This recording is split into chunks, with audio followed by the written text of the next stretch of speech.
Ladies and gentlemen, welcome to Government Secrets with the two most censored comedians in America, Grab Elwood and Lee Camp. Hey, man. What's up? How dare you insult amazing and stupid? That was my nickname in high school. Is that how you signed your yearbook? Lee, Yeah. Amazing and Stupid Camp? Absolutely. Oh, Damn straight. What sports did you letter in that you were amazing and stupid in? There was spitballing. I don't remember that one. There was dick punching. Did you get into dick punching? Were you really into that? Yeah, I was never varsity. It sucked to be a JV dick puncher. You know, being on the under squad of the dick punchers was kind of insulting. It wasn't. It didn't feel good. You know. Do you think you just didn't work hard enough, or do you think it was politics? Like, what do you think? Yeah, a lot of it was I would take summers off, I think was the real problem. All the other guys were doing 2 days, 2-a-day dick punching, and you were out goofing off at the lake or whatever. I also wasn't short enough. You know, all the first string dick punchers, they were all like 5'2", so they could be down there at just dick level. Yeah. Down there at dick level. Oh, that is the name of my new novel coming up. Down Graham Elwood, Down There at Dick Level, and it's coming out on Harper Smith or some publisher. I'm not going to self-publish Down There at Dick Level. There's a lot of people. I got a book deal basically for Down There at Dick Level. Oh no, you don't want to self-publish one like that. No, it's too many potential problems. A lot of good marketing options, a lot of merch. I would make merch for anything. I literally would make merch for. Let's make some merch. Dial at dick punching. So, should we get right into it? Should we get right into our Gary Webb part 2? Let's finish what we started, and hopefully it does not result in shooting ourselves twice in the back of the head. Yeah, I always tell my audience, I'm like, if you hear of anything, I have some weird death. First of all, I will never OD on drugs. So if there's some like, oh, Graham OD'd on drugs, nope, no way, never. Yeah, happened. But you know, you'll probably OD on coconut water or something. Right. It'll be like I drowned in my own vegan smoothie hot tub or whatever. That's what I'm sure. Face first in a vegan smoothie. Never have a vegan smoothie without a spotter. They always say that. Don't solo vegan smoothie. It's just dangerous. It's like swimming alone. You don't do it. And that's what they're going to say. I can just visit us all the week after being like, it's bullshit, man. How could he vegan smoothie twice in the back of the head? It doesn't make any sense. The only way it'll be plausible for me dying, like I'll be 80 something and I'll just have a heart attack and die. Like that's how I'm going to go unless they do something about it. Probably because, you know, something in your hookup with your live stream, the wrong mic is attached and you're like, motherfucker. And then you just, I will lose. That'll be it. I'll just lose it. I'll just be like, you fucking StreamYard. And then I'll grab my heart and keel over. That's what will be what it is. I literally, God, this morning I was like, all right, I just had to take a breath before I started because sometimes I just come in hot on the heels of tech frustrations, which I don't know that that's a good way to start a show. So all these people are like, I'm so excited for the show, and it just blinks on, and you're like, oh, fucking God, fucking shit, God damn. And they're like, well, I'm slightly less excited now. No, I was excited. Now I'm just being yelled at for something that I didn't do. So, but all right, let's get into it. So, but by the way, also, this is episode 90. This is a kind of a big deal, you know. We're in 10 weeks, we'll be in episode 100. So when will 10 weeks be? It'll be October? would we possibly could we possibly be doing our 100th episode in front of a live audience? In front of a live audience in London? That'd be pretty fucking Ooh, cool. that would be sweet. We haven't announced it yet because the ticket link's not up, but we have a show in London coming up in October. Yep. And we are working on the London show is definitely going on. We got a show potentially in Paris, and we're working on a bunch of other cities. So get ready for Government Secrets Rocktober, live Rocktober. And we're also doing one in Atlantis. So that should be exciting. It's part of Nessie's mayoral campaign. Yes, we are. We will be stumping for Nessie along the way. So Nessie's doing an underwater whistle stop tour. So really vote early and often for Nessie, if I can quote the late, great Mayor Daley of Chicago. Vote early and often. So we're going to try to get as many dead people in Chicago as possible to vote for Nessie. That's kind of our goal. That's our strategy, since that's where I'm from. I've always appreciated the Chicago way of dead people voting and ghost payroll for like nephews. So yeah, the dead, they've gotten off pretty easy for a long time. Like they're not really earning their keep. Like they stay free of rent. Right. And in places with great landscaping, and they fucking don't do shit. So it's about time. No, freedom isn't free, Lee. So the dead people need to participate in democracy. So that's why we're getting them all registered to vote. And I think they're probably all going to be supporters of Nessie for 2024. So it's going to be, we're very much excited. Someone in the chat is like, Graham, Nessie's real. All right. That's cool. People, that's a good thing to get excited about. So we talked about last week, we did the part one of a two-part series on Gary Webb. Gary Webb, just a quick recap, was a journalist for a newspaper in San Jose, and he basically uncovered the connection of the CIA selling crack cocaine, and he released a huge story called The Dark Alliance, which like went people were like, oh my God. And people within the Black community were like, yep, we knew it. There's no way. Like that was the other thing too, which was when crack went nuts, everyone was like, well, where is this coming from? Nobody is growing cocaine and turning it into crack in these neighborhoods. So where is it coming from? Right? Like there's no way there's cocaine is grown in Central and South America. So it's like, it can't just appear in cities in America. So he uncovered this Dark Alliance, and that was the name of the story. And it turns out the CIA is not a fan of you blowing up their spot. It's weird. It's crazy like that. So it appeared in the Mercury News, which is a San Jose paper in 1996, the Dark Alliance. And it examined the origins of the crack cocaine trade in Los Angeles and claimed that members of the anti-communist Contra rebels in Nicaragua had played a major role in creating the trade, using cocaine profits to finance their fight against the government in Nicaragua. It also stated that the Contras may have acted with the knowledge and protection of the CIA. And so the LA Times and other major papers published articles suggesting that the Dark Alliance claims were overstated. And in November 1996, Jerome Sipos... That term can cover all forms of sin. Oh, yeah. Me killing the 33 people, it's overstated. I mean, I won't go into details, but it's just overstated. Look, Pol Pot killing a lot of people. I mean, it's a little overstated. You know what I mean? He had some crazy ideas, I'll grant you, but the U.S. funding and arming Nazis in Ukraine, it's overstated. Okay, it's only like 97% true, so it's overstated.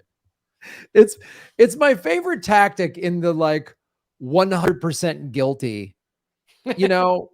Is they nitpick some little thing. It's like, you know what I mean? Like, I break into your house, Lee. I steal your food. I vandalize. I steal stuff and sell it. I smash stuff. I spray paint, swear words on, on the wall. And I just fucking just ruin your home. And when you say that to me, I go, whoa, whoa, whoa, I didn't eat your food.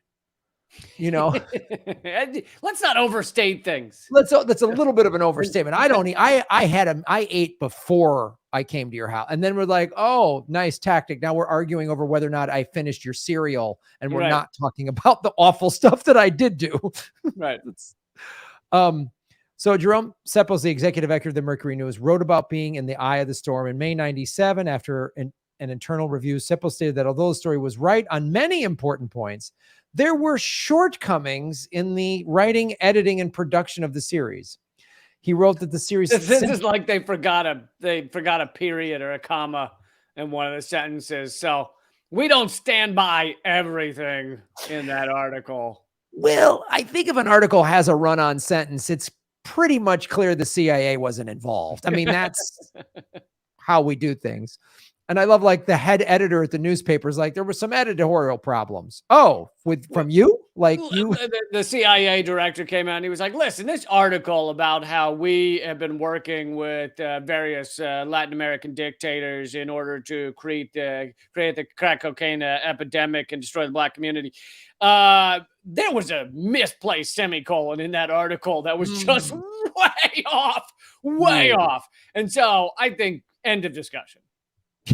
When I see a misused semicolon, I'm like, this whole story is bullshit. I'm out. I usually throw the newspaper in the garbage and set it on fire the minute I see that. Like, yep. And pee on it, but not enough to put out the fire. Yeah. No, just enough so it smells like cooked urine. Like, that's the... Smells like cooked urine was Mitch McConnell's name in high school.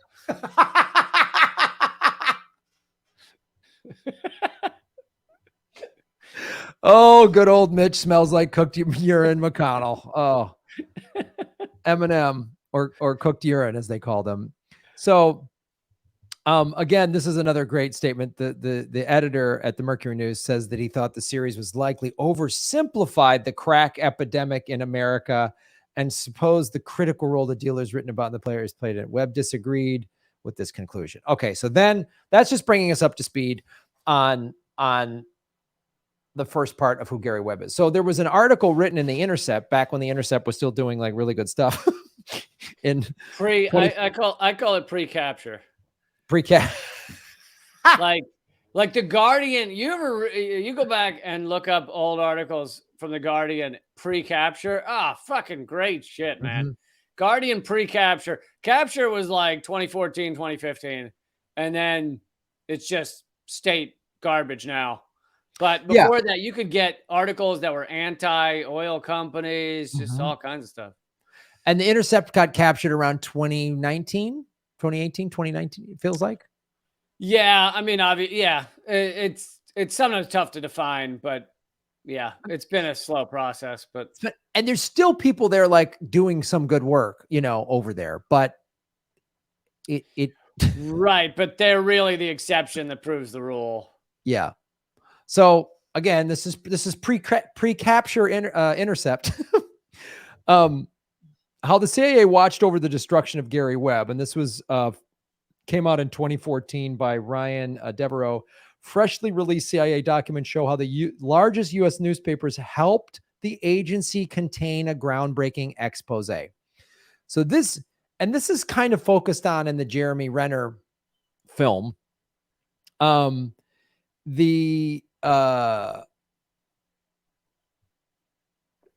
This is, let me go into this. That's everything we talked about.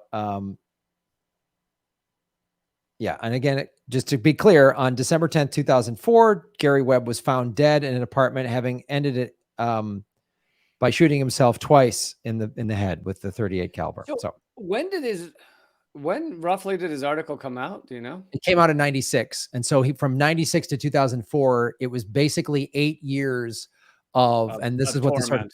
Of torment, of them smearing his name. And this is a standard practice. They do this with any whistleblower. I mean, they just always They Right. isolate things. There's someone said in the chat, Karyaku. They're still going after Karyaku. They're still like ruining his life. Like, Yes. Karyaku is a great example. I mean, Bill Binney, when he revealed what they were doing and how they could have prevented 9/11 and didn't, like they went after Bill Binney. And they still are. I mean, Karyaku and Bill Binney are involved in Panquake, and they're trying to go after Panquake as hard as they can. People have gone after me because of my association with Panquake. Like it's still happening. So what happened on September 18th of 2014 is when the CIA released a bunch of documents spanning 3 decades of secret government operations.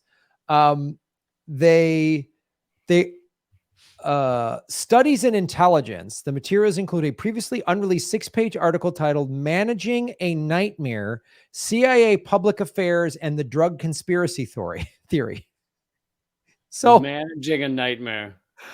I wanted to bring that up because, again, this is a Freedom of Information Act, and I think I think the audience needs to see what a good old FOIA release looks like, and we can go through it as a class. This is a proof. This is their managing a nightmare. This is their internal document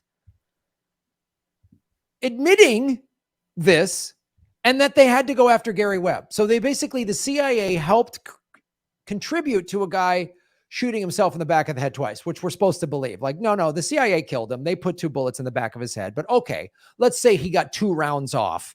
In the first round goes through his head and shuts everything down. His motor is he's dead, and then has one more reflex to get another bullet. Totally believable. Epstein and Jean-Luc Brunel both hung themselves with paper T-shirts. I totally believe that. It's paper can choke a person that's 170 pounds. Totally makes sense. Break bones in their necks that only break when you're strangled. Only break when you're strangled. Yes. And that medical report I may slightly have something that I don't know in all of your Epstein reporting if you mention this, but the bones in his neck that were broken, they can break in hangings, but the thing is they break in hangings like violent hangings where you're dropped from a platform, like the big hangings that you imagine in a Wild West film. They don't break when you're doing what they do in prison, which is put something around their neck and lightly lean against it until they lose oxygen. So the type of hanging that Epstein supposedly did never fucking breaks bones in your neck. Never. Like literally, yeah, exactly. That's like you jump off a building hanging. You know what I mean? Like, and it was consistent with like somebody coming in and snapping his neck. That's exactly what happened. But we're supposed to believe that. We're supposed to believe 2 bullets in the head. Okay. And this is a quote from this document, as you can see. In the world of public relations, as in war, avoiding a rout in the face of hostile multitudes can be considered a success. So avoiding a rout. Okay. A rout. Yeah.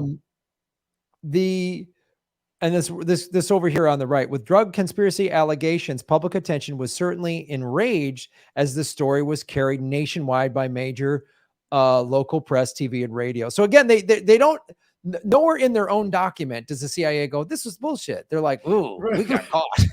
Right. And nowhere in the document do they go, "So here's what we should do. We need to let everyone know it's false. That's what we need to do. Hey, guys, get on the phone and just let everyone know it's false."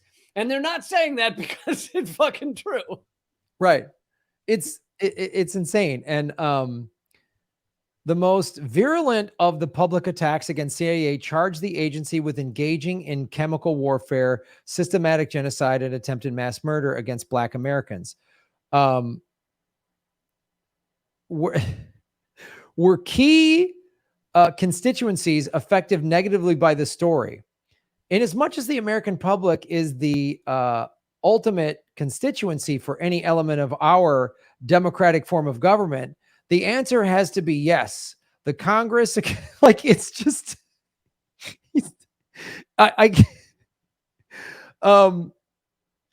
so they're going through the article and Because of the ongoing IG review, CIA was limited in its response, and requests for CIA spokesmen to appear on talk radio and TV programs had to be turned down. I love the idea of the CIA being limited in fucking anything. Yeah. When was the last time the CIA was like, we wish we could coup that country, but just, our hands are tied here. We can't get involved in another country. They have their own sovereignty, their own rule of law. When has the CIA ever given a shit about what they are allowed to do? I know. And it's so clear, like they clearly make their strategy rather than going on the defensive of saying, well, wait a minute, and this is, or admitting, like obviously they're never going to admit it, but like they wouldn't even do interviews to just even give a like, wait a minute, this isn't necessarily true or this or that. They just went, nah, we're not responding. Let's just make Gary Webb out to be a nutbag. That's what they did. Right. And let's make sure that he loses his job. Let's pressure all these papers. Like they leaned, they're like, boy, I don't know if I keep a guy like that on the payroll. You know what I mean? And then so he loses his job and then he's isolated. And then everyone looks at him like, oh, he's gone nuts, And they did a lot of this playbook fairly similarly with Julian Assange and Edward Snowden. They had a tough time getting at either of them. They ultimately have succeeded with Assange to imprison him, but with Snowden, they haven't. But what they did was, they spent years for both of them saying like, oh, they're fucking frauds. There's sexual allegations that aren't really true. There's he's just a dick. It turns out he's a dick. Snowden is he's just a weak soldier. He broke his leg in basic training, so therefore none of this is true. Like, right? They just they make them feel they tarnish their name and they make them feel isolated. Yeah. So here's again another quote. Because of CIA's secret history and public interest in its work, whatever CIA spokesmen say, even denials, can make news. So that's why they were like, we're not even going to say anything. We're just going to go after him. And they go into the role of public affairs. I want to go back to the Intercept article because they do a very good job. I wanted to just show people that the CIA's internal document. It's fascinating to me. So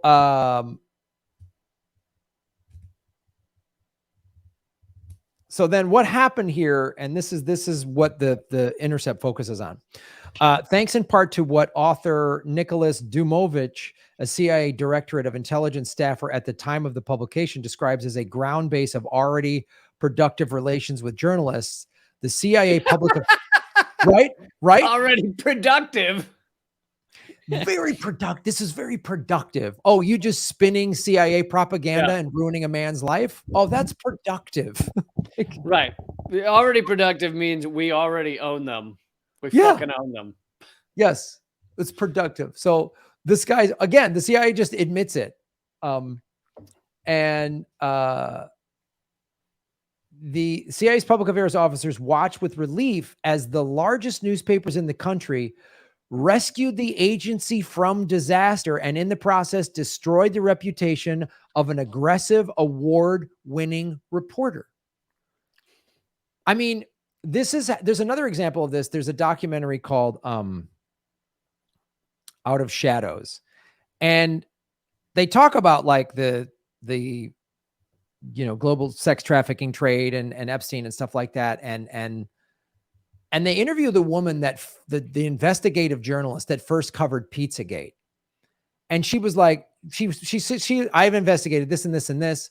And she went through the Podesta emails and she goes, there's no clear evidence that there was like kids being trafficked out of this pizza place. But there was in the emails, Podesta says these very odd things about like, we need to order $50,000 worth of pizza and all this stuff. She just, as an investigative journalist, didn't jump on the conspiracy train, but she pointed out like inconsistencies in the Podesta emails and said, this is odd. And talked about how the FBI has on their website, how different types of pizza is used by pedophiles to talk and code online. Right. So she uses, and she goes, I was attacked. I was smeared. I was called a nutbag. And that was one of the most interesting things of that documentary to me. Because again, it's the same tactic. It's one thing if there's just some YouTuber or whatever, you could call Graham Elwood's nuts about Epstein. He's a crazy comedian who drinks too many vegan smoothies or whatever. But an investigative journalist who just asks the questions that a good investigative journalist should be asking, when they're smeared, it's like, that doesn't make sense. And that's what they did again with Gary Webb. And when they smear someone that has like a pretty good reputation and resume, that's when you know that person is probably onto something. So the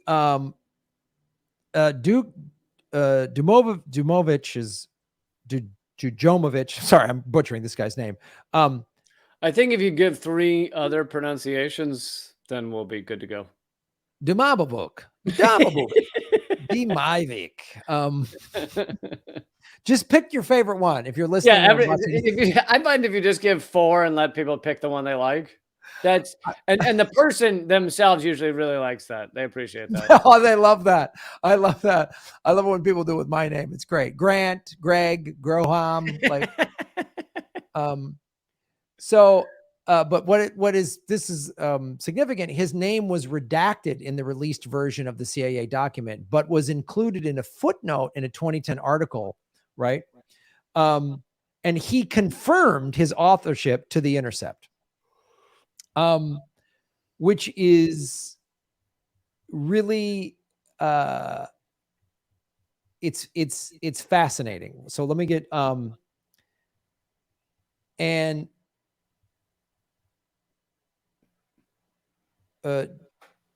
Dujomovic complained that Webb series appeared with no warning, remarking Let's call him DJ.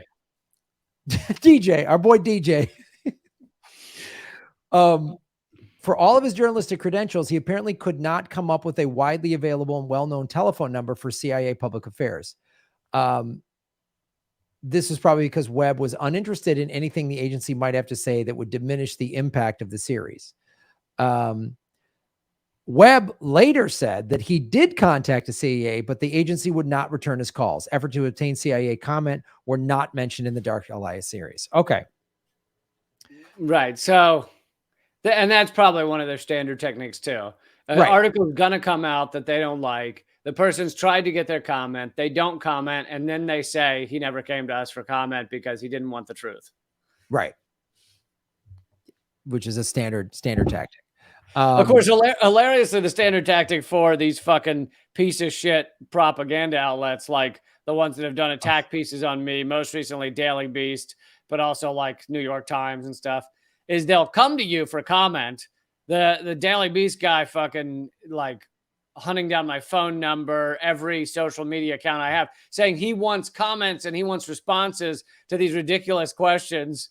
Hey, you've been a longtime fan of rape. How does that feel? Right. Or whatever, like, comments like that, but questions like that. But then if you do respond, he doesn't publish them anyway. So like in this latest one, it was an attack on a bunch of us. And one of them was Danny Haifong. And Danny Haifong was the only one who gave him full answers, email answers, like long 2-page answers to his questions. And he printed like 2 sentences and that was it. And so they act like they want your comment because that's the quote unquote professional thing to do. And then they're not going to print it. No, they're not going to print when you just say that's that's not true. Here's the evidence that it's not true. Right. They'll just say, oh, Lee Camp denies the fact that, he likes feeding Nazis, or whatever. That's how they'll frame it. So, and what DJ pointed out, much of what was reported in Dark Alliance was not new. Indeed, in 1985, more than a decade before the series was published, Associated Press journalists Robert Perry and Brian Barger found that Contra groups had engaged in cocaine trafficking, in part to help finance their war against Nicaragua. In a move that foreshadowed Webb's experience, the Reagan White House launched a concerted behind-the-scenes campaign to besmirch the professionalism of Perry and Barger and to discredit all reporting on the Contras and drugs. According to a 1997 article by Peter Kornbuch for the Columbia Journal Review, whether the campaign was cause or not, coverage was minimal. And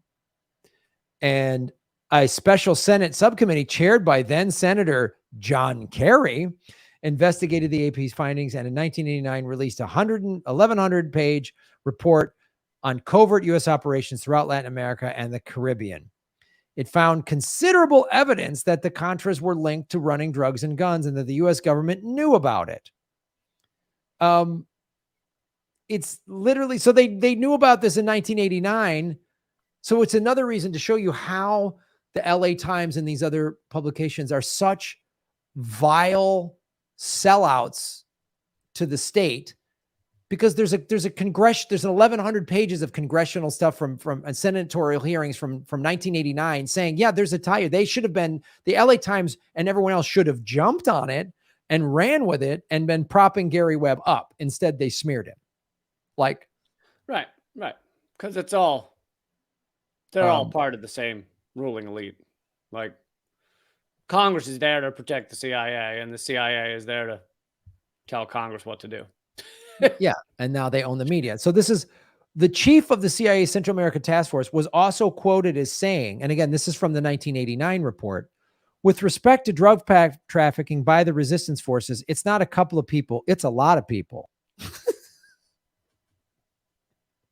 And again, this is 1989. Despite such damning assessments, the subcommittee report received scant attention from the country's major newspapers. 7 years later, Webb would be the one to pick up the story. His articles distinguished themselves from the AP's reporting in part by connecting an issue that seemed distant to many U.S. readers, drug trafficking in Central America, to a deeply felt domestic story, the impact of crack cocaine in California's urban African-American communities. He took it beyond other countries and made it something that was hitting at home.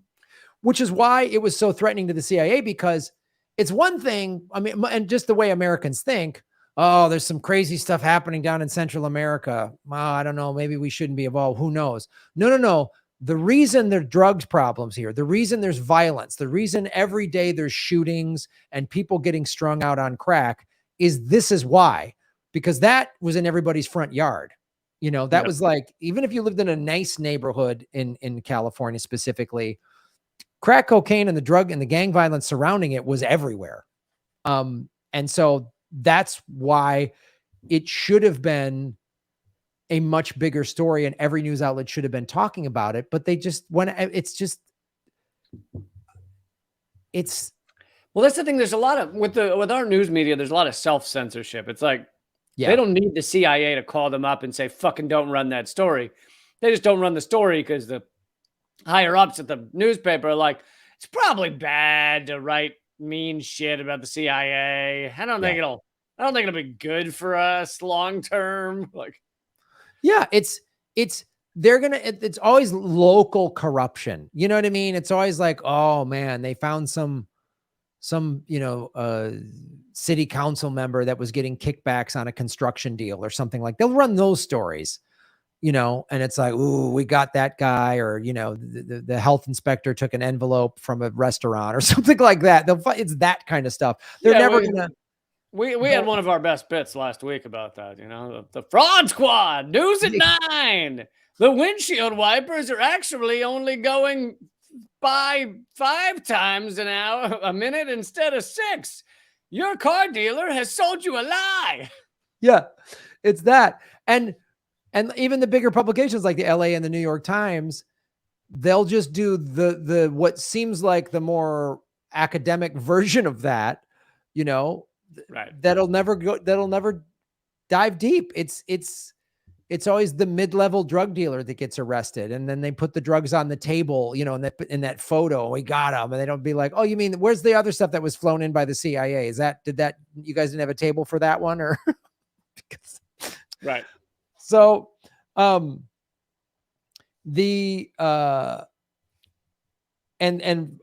Alliance also talked about Ricky Freeway Ross, a legendary LA drug dealer. Oscar Blandón, considered by the U.S. government to be Nicaragua's biggest cocaine dealer, living in the United States, and Cantero, a powerful Nicaraguan player who had allegedly recruited Blandón to sell drugs to support. And like, there's all these documentaries and stuff made about this stuff. And right, poor Rick Ross was he was fucked in multiple ways, because then he gets out of prison and this other guy steals his name to become a massive rapper, right? yeah, yes. this guy fucking, he's getting hit on all angles. Yeah. And it was so a trend over the month that followed. So when it first came out, there was this firestorm and everybody was up in arms about the CIA. Over the month that followed, critical media coverage of the series, balanced reporting, they called it, far outnumbered supportive stories, a trend the CIA, right? Balanced reporting. Balanced reporting. You know, when you bend over to the CIA to get fucked hard in the ass, that's good balancing. It's what it is.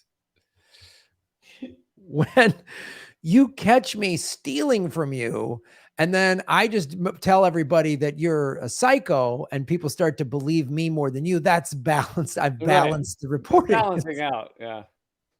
The CIA credited to the Post, the New York Times, and especially the Los Angeles Times.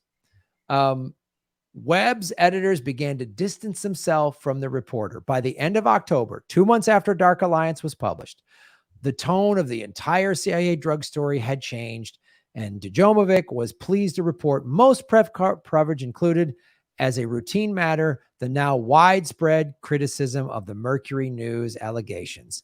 The success has to be in relative terms, Djomovic summed up. The world of public relations, as in war, avoiding a rout, this is the thing that I said, the face of the hostile multitudes can be considered a success. So basically, that's how they smeared. That's how they took it. That's how the CIA went after Webb when they were exposed. Yeah, and the stuff we don't have the facts on, because a lot of it is understandably not known, is how much they behind the scenes went after him in his private life. You know, doing all kinds of things, helping make sure that he ended up divorced and penniless and all of that shit. You know, it's not like I'm sitting here looking at evidence of it, but that would be their standard operating procedure. And I assume they did all that shit to him as well. It's one of the things that's in the Jeremy Renner movie. They did kind of go into that a little bit. There's a scene where he walks into this room. These guys call him there, all these CIA guys, and there's just these sketchy looking, you know, CIA guys, and they're like, man, we just hope nothing happens to your family. You know, because he had kids and whose fingers we'd like to give to you. We protected them to keep them safe for you. Yes, here's a bag of your kids' fingers. God, I hope they don't lose more of them. That'd be a real shame. But the other thing too that you bring a good point is we don't know too the extent that the LA Times and the Post and the New York Times were, you know, balancing the journalism. We don't know if it's like, did they go to the heads and lean on them at those papers, or are these people just flat out CIA operatives that they have slowly positioned into place over time? You know, did they threaten them? Did they be like, oh, it'd be a real shame if something happened to the LA Times kids? So maybe this Webb guy is, you know, like, who knows? But you see it, you see how it worked. I mean, the CIA's own guy, DJ, admitted it. I mean, that was the plan, was don't admit it, and just cover it up and go after the whistleblower. And it just shows you how awful the CIA is, how insidious they are, and how it's hard to believe anything anyone says. And part of the isolating of the whistleblower, and what we talked about in last week in the part 1, and the, you know, putting in the police report, he shot himself in the head twice, is very much the CIA going, you know, you don't want to end up like Webb, do you? Wink. Yeah. You got some information. You got some whistleblower stuff. I don't know. I might keep that quiet because I hate to see you divorced and nobody likes you and you can't get work and you're sitting in some crappy motel room and then, you know, you blow your head off twice. Yeah. So that's what so much of this is. So, yeah. So the next segment is not quite so dark. Government secret segment number 2. Hopefully not as depressing as Gary Webb's story. So I'll see how I'll to not go too much over time. I'll see how quickly I can get through this. But basically, because it was July 4th, I thought this was a fun one. It was July 4th this week. Oh, this is what I love about the show is something happens in the news and both of us now are, because we've been doing this show and both of our doing our shows, our other shows for so long. It's like, oh, I know there's some hidden awful story behind this. I know there's a lie here. Like we just know, like, oh yeah, it's true that any story that sounds great about America, there's a lie there. Luckily, luckily this lie does not involve murders of anyone. So this is just kind of a funny, like, how much can America lie? Like every last little thing of our like bravado, it's all just a fucking like it's all just a PR scam. It's like we have the greatest marketing people in the world. Yes. It's literally America is Vegas. You know what I mean? It's the $9.99 prime rib buffet, but no, it's just horrible just to get you to gamble. Like it's all a scam. Like Vegas was a mob town. Like they don't pay taxes. Like it's all just everything's a lie. Like the prostitutes that are legal there, they don't enjoy it. They don't actually love you and your body. No. You don't look good. You're not attractive. So this has to do with the guy who invented the 50 star, came up with the 50 star flag, which is our current flag nowadays and has been since the 50s. And the American flag, right? It's everything. And so the origin story of the American flag is, oh my God, it must be wonderful, right? So in 1959, Robert Heft was a high school junior. And, I think it's kind of appropriate that the guy who invented the 50 star flag in America was named Heft, because I feel like that's kind of what we are. We're a heavy nation. Well, we got a lot of heft. Obesity. We have an obesity epidemic among other epidemics. So yes. But so Robert Heft, high school junior, Lancaster, Ohio. Nice, right? Middle America. Fucking yeah. And the standard U.S. flag at that time, 1959, still had 48 stars. Alaska had only recently just joined the Union, and Hawaii's admission was several months away. As an assignment for his American history class, Heft decided to make a new U.S. flag with 50 stars, which he cut out of mending fabric, ironed onto a rectangle of blue cloth, and attached the stripes of the flag that belonged to his grandparents. So many of you may be like, wait, but wasn't the flag the same with just 48 stars? It was similar, but it had to do with the layout of the 50 stars. Anyway, his project got a B-, and his teacher, Stanley Pratt, recalled decades later, I gave him a grade that he didn't like much, so I told him to get the thing approved in Washington, and maybe I'd change the grade. Bob Heft took his teacher at his word. His next move was to send his flag, on which he'd arranged the 50 stars in an alternating row of 6 and 5, to Michael DeSalle, the governor of Ohio. After that, DeSalle arranged to display it at the state capitol in the governor's mansion.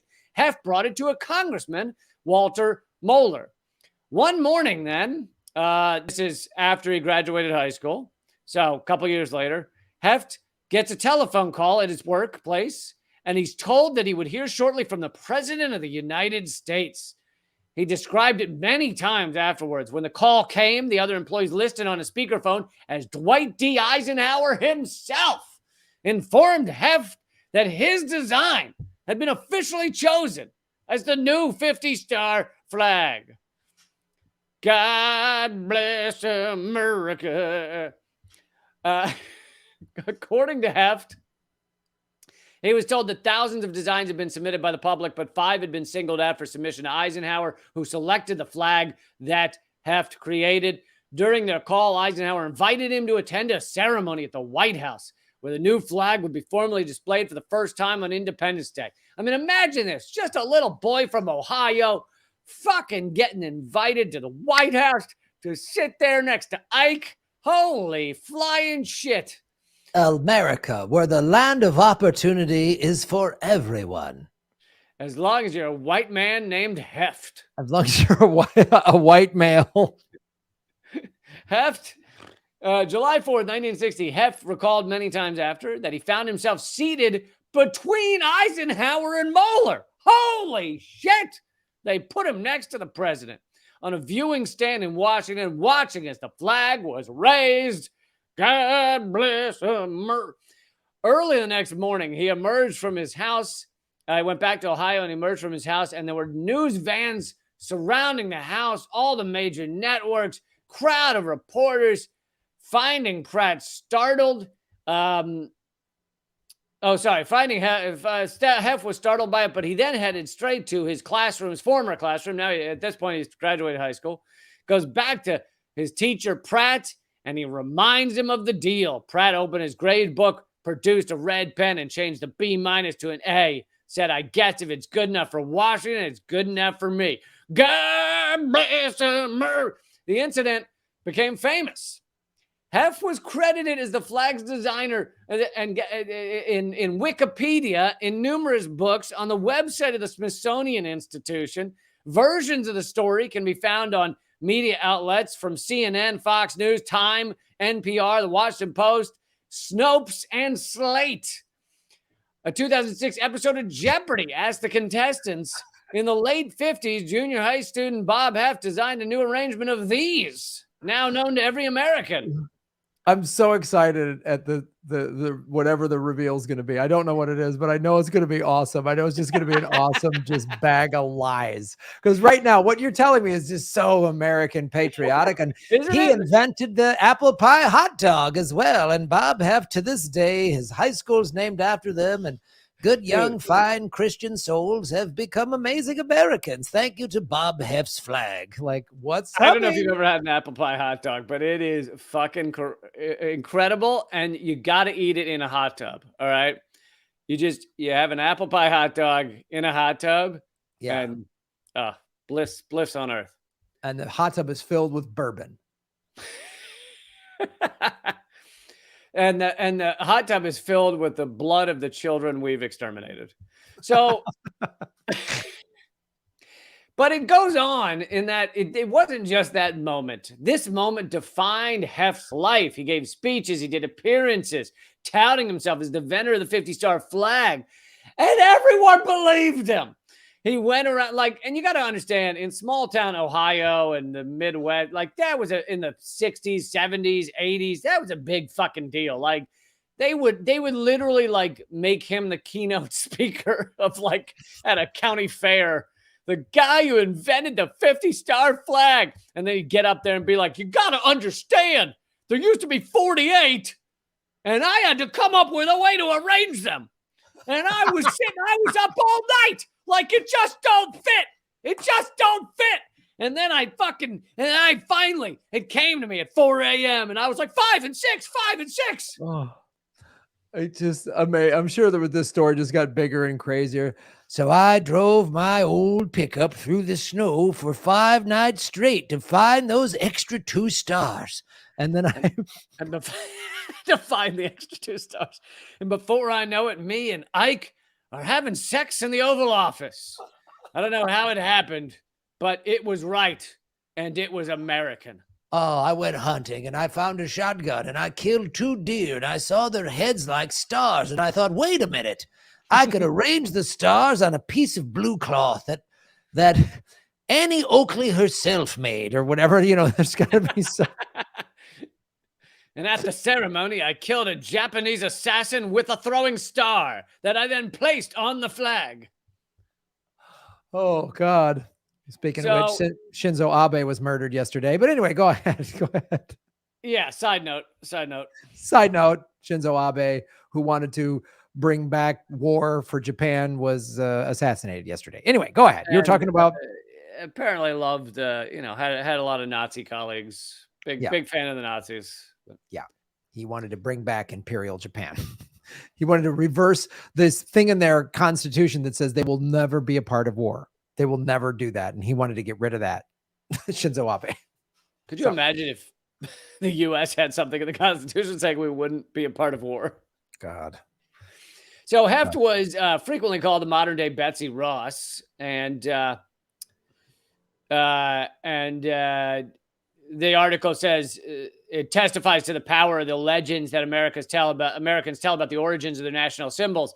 The Betsy Ross myth has been largely debunked. The claim that she made the first U.S. flag is supported nowhere in the historical record, but it satisfies a craving for patriotic figures who fulfill a certain need. So then the author of this article, which is anyone can read it at Slate.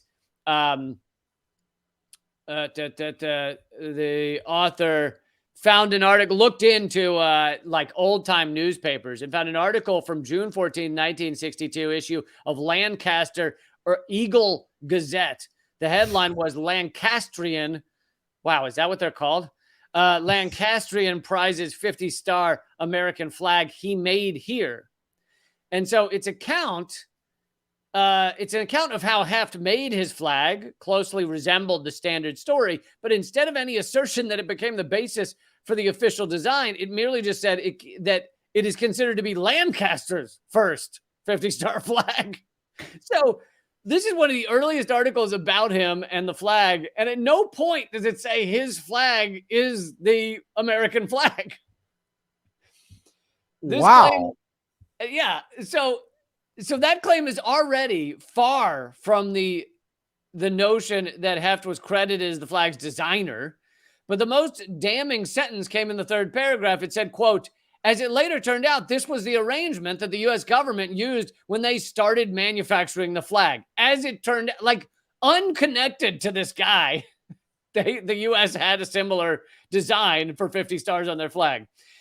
In other words, less than 2 years after his alleged triumph, his own hometown paper said nothing about Heft designing the flag, let alone his dramatic meeting of Eisenhower. So the hometown paper just claimed it? They just said, well, we created this flag and it was already in the pipeline or something, and they just screwed over their boy Bobby Heft? No. You misheard me. The flag says he created a 50-star flag, but it says nothing of it becoming the design that Washington selected. All it says is this was the first guy in Lancaster to make a 50-star flag. So literally, there's no mention of this guy having anything to do with creating the American flag. Like he was just a kid in Lancaster who made a 50-star flag. He didn't make the American flag.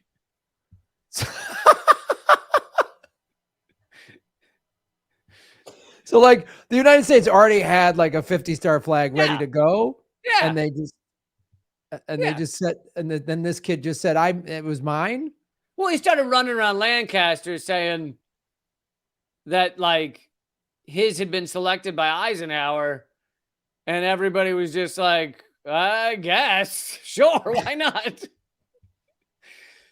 But so Heft always said that designing the flag in Stanley Pratt's American history class was the turning point of his life, and that he precisely dated the beginning of that project to Friday, April 18th, 1958.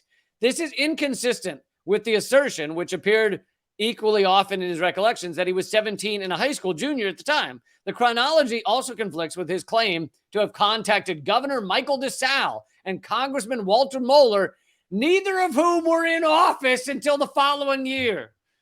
So in his own recollection, he contacted two people who were not even in office yet. So Heft is lying. Oh, yeah. So Heft lied his ass off. And the author basically goes through a million more details that I'm not going to get into, but he basically found that the whole story is false. While Heft did make a 50-star flag for his history class, and Pratt may have agreed to change the grade if it were accepted by the government, everything else in the usual account is a lie that Heft embellished for nearly half a century. And he ran for mayor. Did I skip that part? He ran for mayor. Yes. He ran and won mayor of God, I can't find the city. But anyway, let's see if I can find it.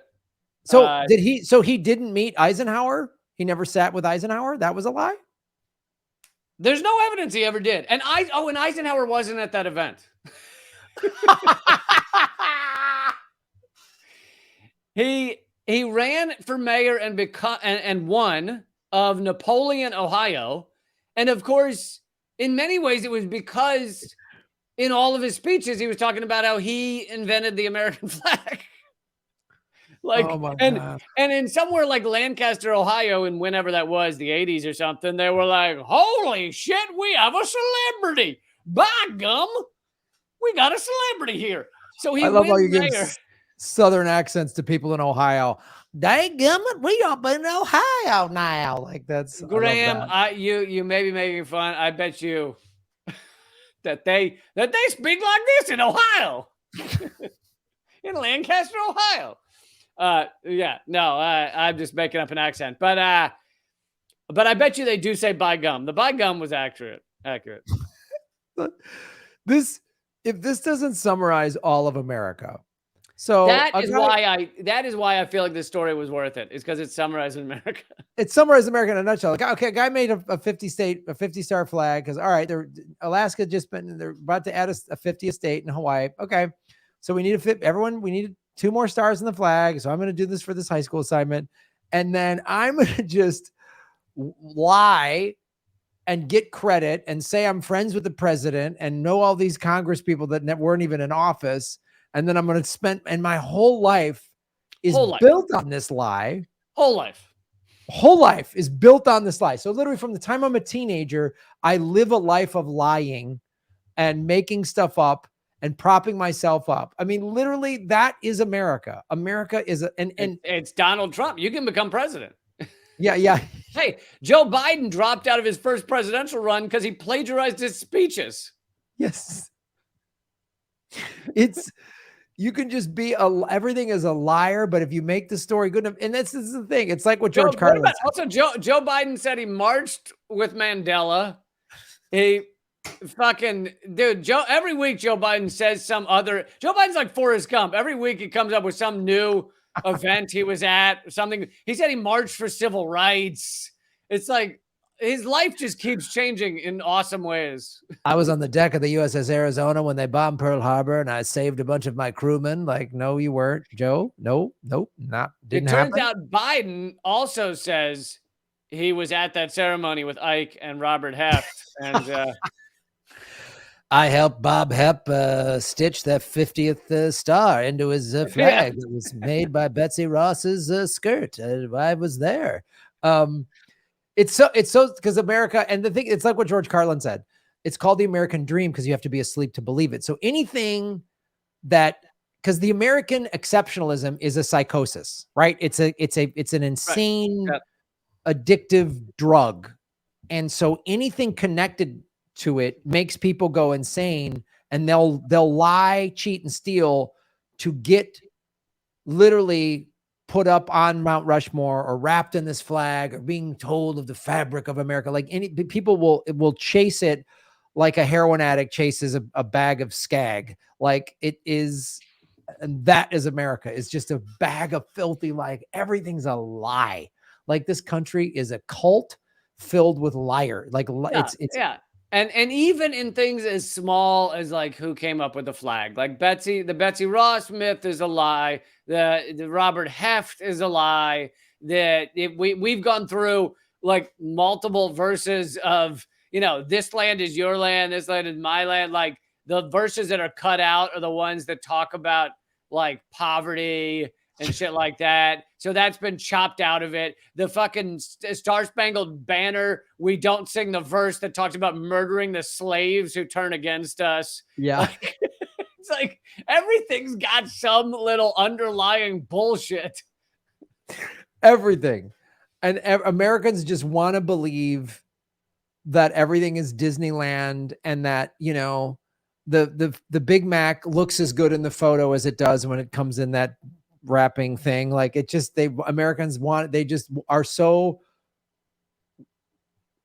we're all, America are all addicts of American exceptionalism that we just need it fed to us. We need to be told that everything is an American eagle that, shoots a sparkler and found freedom. Like everyone just wants to believe these crazy stories that are all lies.